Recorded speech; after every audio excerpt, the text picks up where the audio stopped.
สวัสดีค่ะเพื่อนๆขอต้อนรับเข้าสู่ Inspire ในช่วง Back to Basics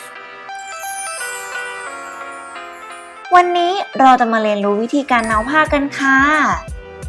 ซึ่งการเนาผ้านะคะเป็นพื้นฐานการเย็บผ้าด้วยมือที่ทุกคนควรจะเรียนรู้ไว้นะคะโดยเฉพาะมือใหม่หัดเย็บเพราะการเนาจะช่วยยึดผ้าให้อยู่ในบริเวณที่เราต้องการค่ะทำให้การเย็บผ้าในขั้นตอนต่อไปง่ายขึ้นเยอะเลยไม่ว่าจะเป็นการเย็บด้วยมือหรือเย็บด้วยจักรก็ตามโดยวิธีการเนาผ้านะคะก็ทำได้ง่ายๆเพียงแค่ใช้เส้นได้เพียงเส้นเดียวก็พอ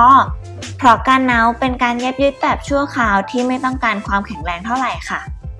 ที่เริ่มจากการใช้เข็มที่ร้อยได้เดี่ยวและมัดกลมตรงปลายแทงไปที่ผ้าขึ้นลงแบบนี้ด้วยระยะห่างที่ใกล้เคียงกัน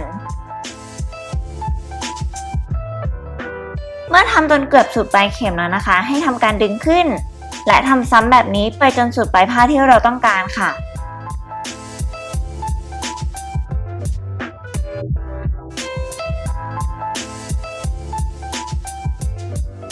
แค่นี้ก็เสร็จเรียบร้อยแล้วค่ะเป็นไงบ้างคะง่ายมากๆเลยใช่ไหมคะ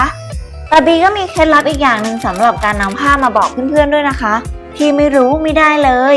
คือการเลือกใช้ได้ค่ะที่การเนาผ้าเนี่ยควรเลือกใช้ได้เนา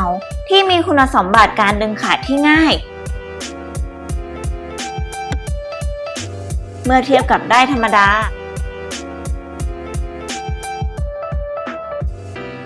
ทำให้งานที่เย็บจริงเสร็จเรียบร้อยแล้วสามารถดึงได้เนาออกมาได้ง่ายเลยยังไงก็อย่าลืมเอาไปลองทำตามกันดูนะคะและถ้าไม่อยากพลาดคลิปต่อไปนะคะก็อย่าลืมกด subscribe ตรงนี้ด้วยนะคะปิ๊งปิ๊งปิ๊งปิ๊ง